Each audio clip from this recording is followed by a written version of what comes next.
Info devotional channel நேயர்கள் அனைவருக்கும் அன்பான வணக்கம். இந்த தொகுப்புல 2024 வருடம் புத்தாண்டு பலன்களை தான் பார்க்க போறோம். மகா நட்சத்திரம் சிம்ம ராசி கன்னி லக்னத்துல இந்த புத்தாண்டு பிறக்கும் புத்தாண்டுல அனைவரும் சீரும் சிறப்புடனும் ஆயுசோடும் ஆரோக்கியத்தோடும் அனைத்து விதமான க்ஷேமங்களை பெறவும், திருமண யோகம் கைகூடி வரவும், சந்தான பாக்கியம் கிடைக்கவும், நல்ல வேலை வாய்ப்பு கிடைக்கிறதுக்கும், வெளிநாடு பயணம் செல்லுறதுக்கும், வீடு மனை வாகனம் வாங்கவும், ஆண்டின் தொடக்க நாள்ல நம்மளுடைய இஷ்ட தெய்வத்தையும் குல தெய்வ கோவிலுக்கும் சென்று வழிபாடு செய்து வர்றது மிக மிக அவசியம்.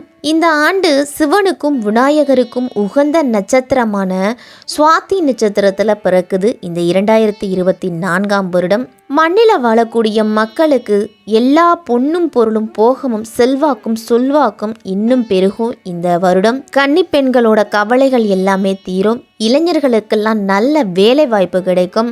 எண்ணிய காரியங்கள் எளிதில் நிறைவேறவும், தைரியஸ்தானத்துல இருக்கும் லக்னாதிபதி புகனுக்கு உகந்த தேவதையான ஸ்ரீமன் நாராயணனையும், மகம் நட்சத்திரத்துக்கு உகந்த தேவதையான விநாயகரையும் வணங்கி வந்தீங்க அப்படின்னா அனைத்து விதமான நன்மைகளும் உங்களுக்கு நடக்கும். இந்த புத்தாண்டுல கிரக நிலைகள் எல்லாம் பார்த்தோம் அப்படின்னா, லக்னம் அப்படின்னு பார்த்தோம்னா கன்னி ராசியில இருக்குது. தைரியஸ்தானத்துல புதன் சுக்கிரன், சுகஸ்தானத்துல சூரியன் செவ்வாய், ரணருணர் ரோகஸ்தானத்துல சனி, சப்தமஸ்தானத்துல ராகு, அஷ்டம ஆயுள் ஸ்தானத்துல குரு, விரயஸ்தானத்துல சந்திரன் அப்படின்னு இந்த புத்தாண்டு பிறக்கும் போது கிரகங்களோட நிலைகள் எல்லாமே இருக்குது. தொழில் வளர்ச்சி அப்படிங்கிறது சிறப்பா இருக்கும். பங்கு சந்தையிலலாம் நல்ல வளர்ச்சி உண்டு. பணம் சம்பந்தமான பிரச்சனைகளுக்கு எல்லாம் மெல்ல மெல்ல தீர்வு அப்படிங்கிறது கிடைக்கும்.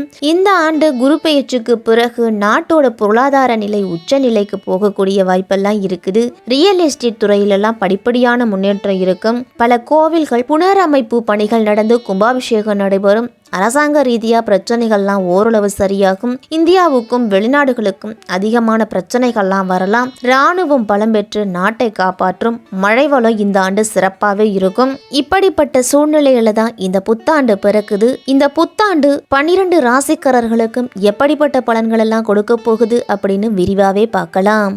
எதிலும் புத்திசாலித்தனமா செயல்படும் மிதுன ராசிக்காரர்களே, பிறக்க போகும் 2024 புத்தாண்டு எப்படிப்பட்ட பலன்கள்லாம் கிடைக்கும் அப்படின்னு பார்க்கலாம். சனி பகவான் 9ஆம் வீட்டில், அதுவும் பாக்கியஸ்தானத்தில் இருக்கிறாரு.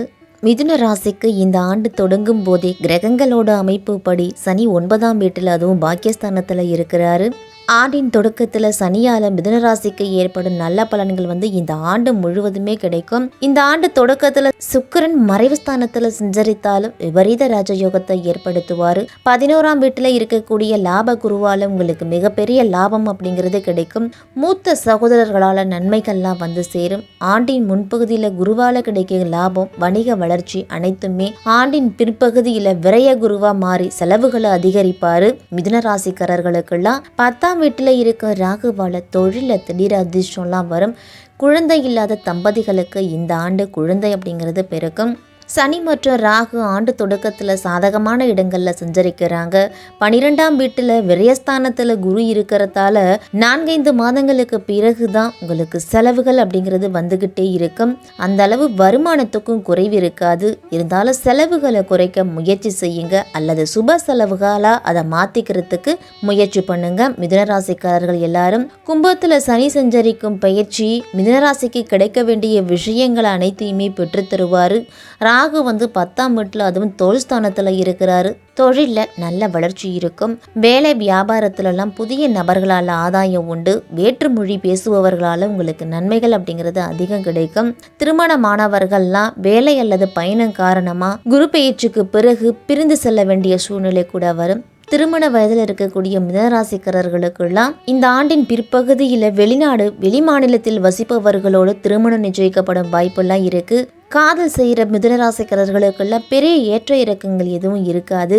பொதுவாகவே மிதுனராசிக்காரர்கள்லாம் சாதுவான தோற்றத்தை கொண்டிருப்பீங்க அப்படின்னு உங்களுடைய பார்வைக்குத்தான் தவிரும். மற்றபடி அறிவு கூர்மையும் அன்பு உள்ளமும் செயலாற்றலும் மிக்கவர்கள் தான். தேவையான நேரத்தில் அவற்றை எல்லாத்தையுமே முழுமையாக வெளிப்படுத்தி பிறரை வியப்படைய செய்வாங்க. தேவையற்ற மனக்குழப்பங்கள் ஆளாவதை தவிர்த்துக்கிறது நல்லது. மற்றவர்களுடன் கை நீட்டி நின்று சேவகம் புரிய அவசியம் இல்லாமல் பலரையும் அதிகாரம் செலுத்தி வேலை பார்க்கக்கூடிய அமைப்பு தான் இந்த மிதுனராசிக்காரர்களுக்கெல்லாம் உண்டு. சுயமா தொழிலோ வியாபாரமோ செய்வதில் ஆர்வமாக இருப்பீங்க. அதே மாதிரி குடும்பத்தில் இருக்கிறவர்களை அனைவரையும் அனுசரித்து போகக்கூடிய மனப்பான்மை இருக்கும் உங்களுக்கு. இந்த ஆண்டு உழைப்பு கூடினாலும் இரட்டிப்பு வருமானம் கிடைக்கும் உங்களுக்கு. வண்டி வாகனங்கள் தான் வாங்கக்கூடிய யோகம் இருக்குது. எடுத்த காரியங்களில் வெற்றி உண்டு. உடல் ஆரோக்கியத்தில் ஒரு சில பிரச்சனைகள்லாம் கொடுக்கும். கூட்டாளிகளும் நண்பர்களும் உங்களுக்கு பாதுகாப்பாக இருப்பாங்க. உங்களை சார்ந்திருப்பவர்களையும் நீங்கள் உயர்த்தி விடுவீங்க. அதே நேரம் எவருக்கும் அவர்கள் கேட்காமல் அறிவுரை கூற வேண்டாம். வாழ்க்கை அப்படிங்கிறது சலிப்பு தட்டி விடுச்சு அப்படின்னு இருந்தவர்களுக்கெல்லாம் அது மாறி நம்பிக்கை துளிர்விடும் காலகட்டம் இந்த 2024. கடினமான வேலைகளையும் சரியாக முடித்து உங்களுடைய திறமைகளை வெளிப்படுத்துவீங்க. அரசாங்க அதிகாரிகள் மூலமாலாம் உங்களுக்கு உதவிகள்லாம் கிடைக்கக்கூடிய காலகட்டமாக இருக்கும். உத்தியோகத்தில் இருக்கிறவங்களுக்கெல்லாம் இந்த புத்தாண்டு பணிகளில் கவனக்குறைவு அப்படிங்கிறது இருக்கக்கூடாது. சக பணியாளர்கள்லாம் உங்கள் மீது புகார் எழுப்ப தயாராக இருப்பாங்க. மறைமுக வருமானங்கள்லாம் அதிக எச்சரிக்கையோடு இருக்கணும். நீங்கள் எதிர்பார்த்தபடி சிலருக்கெல்லாம் இடமாற்றங்கள் கிடைக்கும். உங்களுக்கு திருப்தியாக இருக்குமா அப்படின்னா அது இருக்காது. சக பணியாளர்களிடம் பணிவாகவும் சுமூகமாகவும் பழகி வருவதன் மூலம்தான் பல பிரச்சனைகளையும் நீங்கள் தவிர்த்துக்கலாம். உங்களுக்கு போட்டி அப்படிங்கிறது வியாபாரத்தில் கடுமையாகவே இருக்கும். வாடிக்கையாளர்களை கவரும் விதத்தில் புதுமையாக ஏதேனும் சலுகைகளை அறிவிச்சுக்கிட்டே இருப்பீங்க. வேலையாட்களோட நடவடிக்கைகளை கண்காணித்துட்டு வருவதன் மூலம்தான் வீண் விரயங்களை தவிர்க்க முடியும். வாடிக்கையாளர்களிடம் கடன் நிலுவையில் வச்சுக்கிறத தவிர்த்துக்கணும். கலைத்துறையினருக்கெல்லாம் புதிய வாய்ப்புகள் அமைவதற்குரிய நிலை இல்லை அப்படின்னாலும் கடுமையாக முயற்சி செய்தீங்க அப்படின்னா உங்களுக்கு வாய்ப்பு அப்படிங்கிறது கிடைக்கும். உங்களுடைய வசதிகளுக்கெல்லாம் எந்த விதமான குறைகளும் இருக்காது. எல்லாரிடமும் இனிமையாக பேசி பழகுவீங்க. இசைக்கலைஞர்கள், நடன கலைஞர்கள், பாடலாசிரியர்கள்லாம் கூடுதல் வாய்ப்பு பெறுவீங்க. வெளியூர் பயணங்கள்லாம் சென்று வரும் பொழுது உங்களுடைய உடைமைகளையும் உரிமைகளையும் பாதுகாப்பாக வச்சுக்கணும். சிக்கனமாகவும் நிதானமாகவும் நடந்துக்கணும். புதிய வாய்ப்புகள் கிடைக்கும் பொழுது உங்களுடைய நல்ல பெயரை தக்க வச்சுக்கிறது நல்லது. மாணவர்களுக்கெல்லாம் விளையாட்டை குறைச்சிக்கிட்டு கல்வியில் கவனம் செலுத்தணும். சிலர்லாம் படிப்பை நிறுத்திட்டு வேலைக்கு செல்ல வேண்டிய சூழ்நிலை கூட வரலாம். விளையாடும் போதும் வாகனங்களில் பயணம் செய்யும் பொழுதும் கவனத்தோடு இருக்கணும். மாணவர்கள்லாம் உங்களுடைய முயற்சிக்கு ஏற்ற நல்ல மதிப்பெண்களை பெறுவீங்க. ஆன்மீகத்திலையும் விளையாட்டிலையும் நேர்த்தியாக ஈடுபடக்கூடியவங்க மிதுனராசி மாணவர்கள். அரசியல்வாதிகளுக்கெல்லாம் எந்த செயலாக இருந்தாலும் நீங்கள் எச்சரிக்கையோடு செயல்பட வேண்டிய ஆண்டாக இருக்கும். சமூகத்தில் முக்கிய பதவிகள்லாம் கிடைச்சாலும் எதிரிகளோட கை அப்படிங்கிறது ஓங்கியே இருக்கிறதால பதவி கொடுத்தாலும் அதிகாரம் அப்படிங்கிறது உங்களிடத்துல இருக்காது. கட்சியில் உங்கள் மீது கண்டன தீர்மானம்லாம் நிறைவேற்றப்படலாம். அதனால் வாயை கொடுத்து விவகாரத்தில் மாட்டிக்கொள்ளாம இருக்கிறது தான் நல்லது. அதே நேரம் பயணம்லாம் சென்று வந்தீங்க அப்படின்னா அந்த பயணம் உங்களுக்கு சிறப்பாக இருக்கும். பெண்கள்லாம் பொறுமையும் நிதானத்தையும் இழக்க வேண்டாம். குடும்பத்தில் சிறு சிறு பிரச்சனைகள்லாம் அவ்வப்போது தோன்றி மறையும்.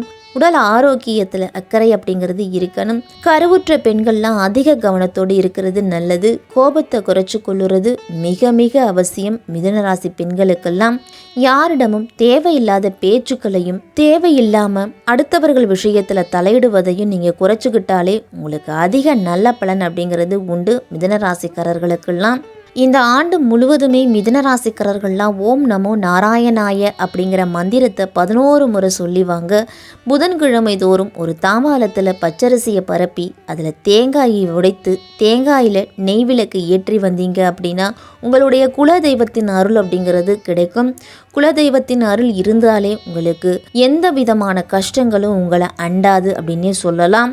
மிதுன ராசிக்காரர்களுக்கெல்லாம் பிறக்க போகும் புத்தாண்டு தன்னம்பிக்கையும் எந்த செயலிலும் பொறுமையையும் நிதானத்தையும் கடைபிடிக்க வேண்டிய ஆண்டாயிருக்கும்.